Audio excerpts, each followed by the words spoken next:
Attorney Ferdie Topacio, during the break you were saying, contrary to popular belief, hindi niyo po kilala talaga si VP. Si Presidente po, we've met during the campaign Yeah. because I campaigned for him. But VP, I've never met her actually. I see. Okay, so the Vice President not showing up again dito po sa subpoena na inisyu ng NBI for the hearing that they want to conduct on supposedly grave threats and possible anti-terror law, grounds for the anti-terror law. I know. So I want to discuss that with you first. Ano ho ba yung implication when you don't show up during a hearing wherein you have been issued a subpoena, no matter who you are? There should be no legal implications because under our Constitution, when there is a custodial investigation, and a custodial investigation starts when an inquiry ceases to be a general investigation into the commission of a crime and begins to focus on a particular suspect, then all the so-called Miranda rights come into play. The right to remain silent, the right against self-incrimination, the right to confront witnesses, and she is merely exercising these constitutional rights. But I must concede that the optics are not so good because her enemies are milking it for all it's worth. They're saying that she has something to hide, etc. But from a purely legal standpoint, from a purely constitutional point of view, she's perfectly within her rights. That's okay. So kahit na po Yes. sino sa atin, isabina ng NBI at hindi po tayo magpakita, you're saying that's okay? Yes, that is okay because you would only be exercising your constitutional rights. The NBI does not investigate crimes in the same manner that the National Prosecution Service does, in the sense that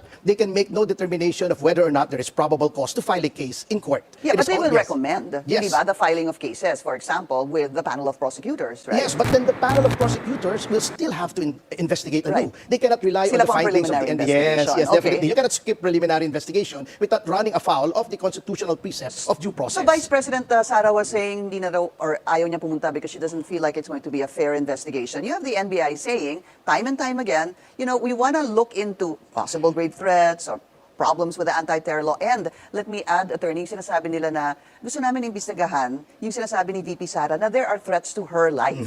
So wouldn't it have been prudent or fair or right for the Vice President also to give the NBI that leisure, that luxury to be able to investigate the threats that the Vice President is claiming on her life? The NBI will always be free to investigate. That whether or not the person subject of investigation wants to cooperate or not, she's also within her rights. But of course, I would not want to second guess the Vice President.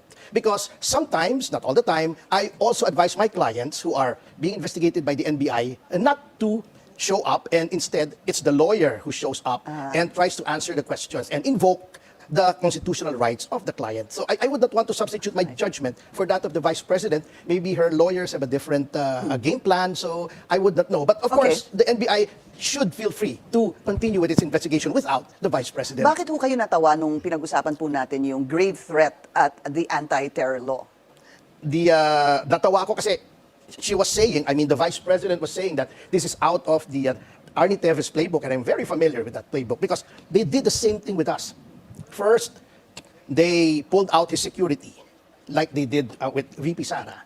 Then they began to demonize her, just the same as they did with Congressman Teves. Now they're applying the Anti-Terror Act, which is ridiculous because if you look at the immense legislatores, meaning the mind of the legislators, as reflected in the legislative debates when they were enacting the Anti-Terrorism Act, it was not meant to apply to common crimes. For instance, even assuming without conceding that Mr. Teves committed those acts, those are not per se acts of terrorism. And what are they? They are common crimes of murder, etc. Of course, there are also enumerations of certain crimes in the Anti-Terror Act, but they must be read in the larger context of an orchestrated plan to terrorize, to sow confusion, fear, chaos among the population. A single act, even if there are many victims, a single act of murder does not achieve that. But in the case of former Congressman Arne Teves, it's not a single act of murder, hindi ho ba? Well, it's an isolated act, meaning to say it's one act. Well, under criminal law, there is such a thing as one act resulting in many victims. Yes. Okay. But if it's not a series of acts, you can see that after that particular alleged act of assassination, there were no more assassinations in Negros Oriental. That cannot fall under the rubric of terrorism because that is for a different case. You must remember that the Anti-Terrorism Act was enacted as a response to the Marawi siege. That is the kind of terrorism that it seeks to prevent in the future. In fact, when we were talking about this with the previous guest, ang iniisip po kasi kapag anti-terror law, hindi daw ibig sabihin dapat terorista ka. I think it was Undersecretary Andres who may have said that to me, na it doesn't necessarily mean na terorista ka. So before we go to Arne Teves again, I'm gonna go to him in a bit. How does this apply? Possibly lang naman po, possibly apply to VP Sara because of that press conference, that grave threat na pag ako mamatay, may kinausap na ako, patayin si BBM, si Lisa Araneta Marcos at si House Speaker. Is there anything in the anti-terrorism law that could constitute or find her guilty or mapasok po siya doon sa crime ng pasok sa anti-terror law? Meron ho ba kaya kahit isa doon? Well, first of all, that statement by Undersecretary Andres is so illogical. It's like saying that when you are charged under the Anti-Money Laundering Act, you're not money laundering. Or if you are charged under the Dangerous Drugs Act, you do not peddle in drugs. That's ridiculous. You cannot be charged under these acts, especially these specific laws targeted towards a particular narrow class of crimes. It's like saying if you're charged for murder, you're not a murderer. You can see how illogical that statement is. At any rate, what VP Sara was saying, and I'm not siding with her because I'm not representing her in any shape, manner, or form. These are preparatory acts, and every first-year law student knows that preparatory acts are not punishable. For instance, What are preparatory acts? well, for instance, I plan to murder, say, Congressman Dan Fernandez, and so I take out my gun, I load my bullets, I put it in a holster, put the holster in my waistband, go out looking for him. But when I see him, You don't do I it. don't do it. So unless my gun has no license and I'm carrying it illegally outside my residence, then I cannot be charged of any crime. I see. That's preparatory. Yes. Parang nag-prepare ka, naghanda ka to do Yes. something, pero hindi mo kinonsummate, hindi natuloy. Yes. Okay. Halimbawa, gusto kitang ligawan, nahihiya naman ako, natorpe ako, wala naman akong nasabi. So wala yun? Wala yun. Oo, Hindi kita okay. magiging girlfriend. Oo, hindi po. So, bakit naman po si Dan Fernandez ang naisip ninyo? It's just the top of my head. I like the way he mangles the English language. Okay. So, with that, let's go to former Congressman Arne Teves. So, sa kanya naman po, parang sabi mo nga, demonize siya. Yes. When you say that he was demonized, I mean, how do you reconcile that with the witnesses, the number of witnesses that have given their testimony on how, meron pong environment of fear doon po sa lugar kung saan po namuno si Congressman Arne Teves? You know what? That's the funny thing about it, Pinky. All these witnesses that they paraded before media, after they have had the opportunity to seek counsel of their own choice, because when they were taken into custody, they were given lawyers chosen by the NBI. When they were given counsels of their own choice, they all recanted.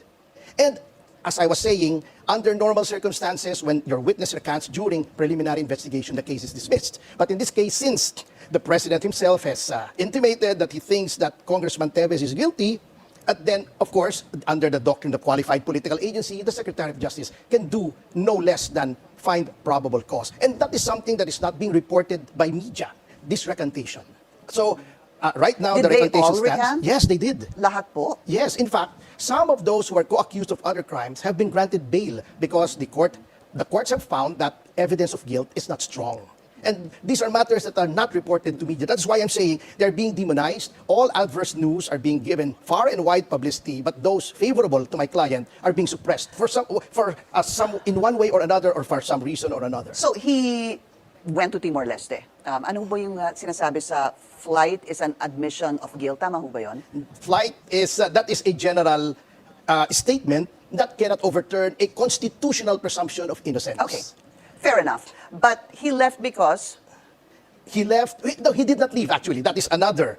No, first he false went to news. the United States, Yes, right? that was He had before. sa- That was okay. before the alleged crime was committed.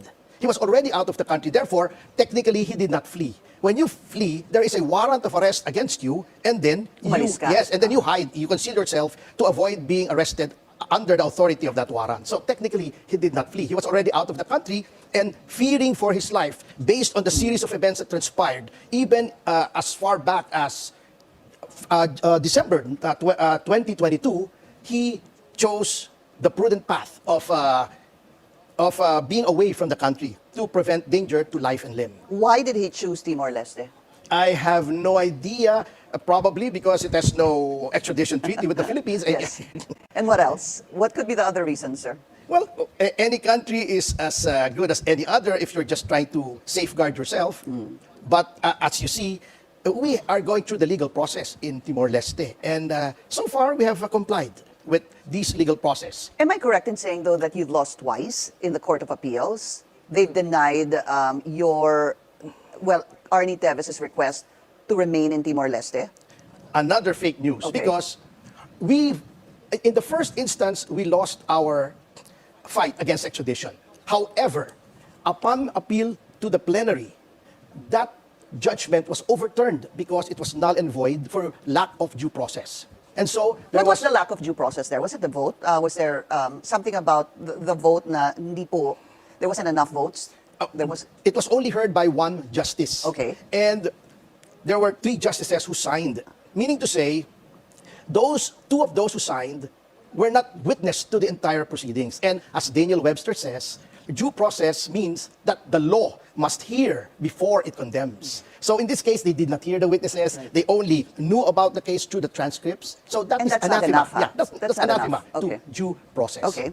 So, first time, you lost, but there was an appeal, and it was overturned. Yes. Okay. So the extradition request, the judgment granting the extradition request of the Philippines was nullified. Was nullified. But there was a second one. Yes. And this is where your client lost. Yes, we lost again, Okay. but this is still subject to another appeal to the plenary of the Court of Appeals. And what is the plenary? How many justices are there in the plenary? According to the rules, there are 6 justices. Okay. 3 justices heard the second extradition hearing. 2 voted in favor, 1 voted against.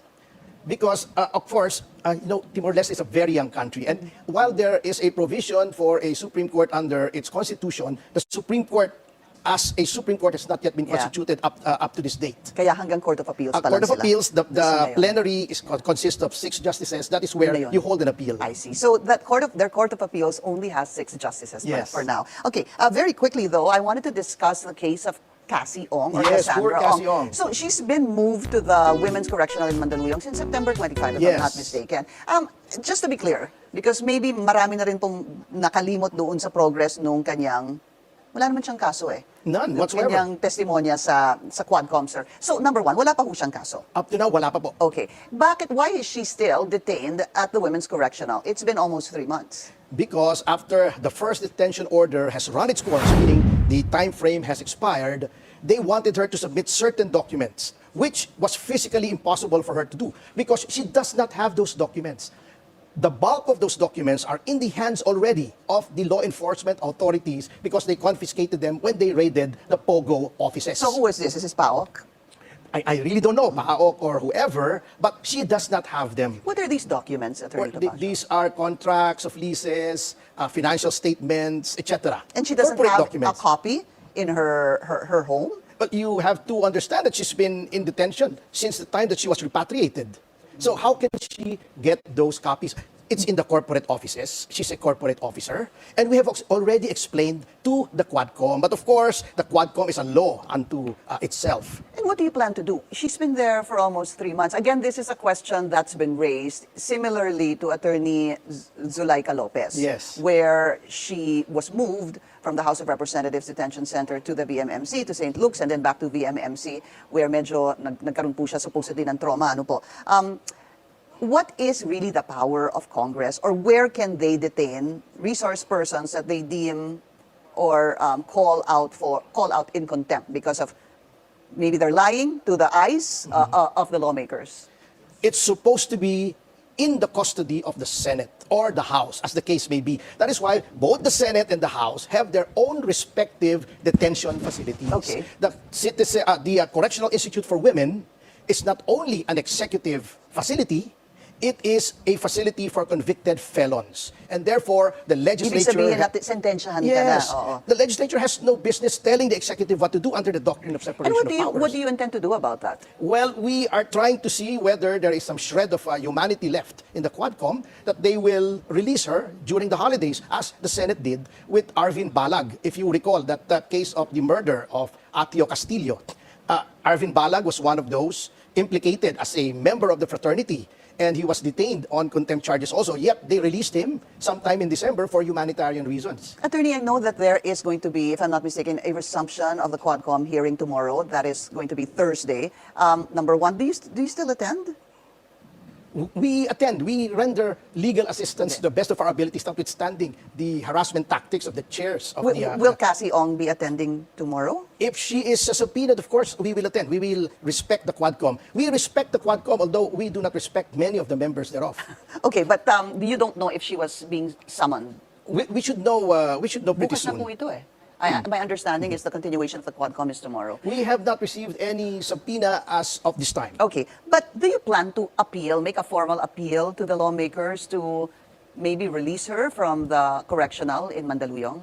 We Or will do do you plan so. to file a case before the Supreme Court or question this before the Supreme Court? We're still willing to give the Quadcom the benefit of the doubt that they have not turned entirely into monsters, and perhaps there is some little shred of humanity inside them, that they know these are going to be the holidays, that they're torturing a 24-year-old female who's linked to the Pogos while existing may be tenuous and has not been proven, not even during preliminary investigation. So, the law should be compassionate. That is what we are counting on, the spirit of the season. But failing in that, then we will have to take the matter to somewhere else where we can try to secure the appropriate remedy. So right now, you have no plans to run to the Supreme Court or question this before the Supreme Court? That is always an option, but we are still counting on the better nature of these people, assuming that they have that kind of nature within them. Just on a last note, I do recall reading that you had mentioned that she's having some problems. Yes, and who wouldn't? Under the circumstances. Medyo nahihirapan po siya mentally. Yes, definitely. Can you imagine, she's 24 years old, she's at the prime of her life. She has not been even charged of any crime. Her detention was railroaded, she was repatriated. She left the country legally, by the way. She was repatriated, she was arrested illegally by the NBI without charges being filed. That is a crime in itself, and now she's being denied her liberty just because of the whims and caprices of these people, including that crazy Paduano. But if you have, do you not have, will you not be able to secure a copy of these documents that they're asking for? Actually, under the doctrine of due process, if you cite someone in contempt, you have the burden of proof of showing that she has the document and she refuses to show them. It is not up to us to comply if we find it legally or physically impossible to comply, either on matters of right to remain silent or right against self-incrimination, or the fact that we do not have these documents. Does she have the documents? She does not. She does not. Because- not even in the office. All that the Quadcom should do is ask for copies from those who raided. They are there, but they refuse to do so because they want her detained for some reason that only they know. Attorney Ferdie Topacio, sir, thank you so much for your time. Again, always it's a also good to pleasure. see you. Thank you, sir. And that's On Point. Join us again tomorrow, 7:30 p.m. here on BNC, the Bilyonaryo News Channel. I'm Titi Webb. Thank you for watching.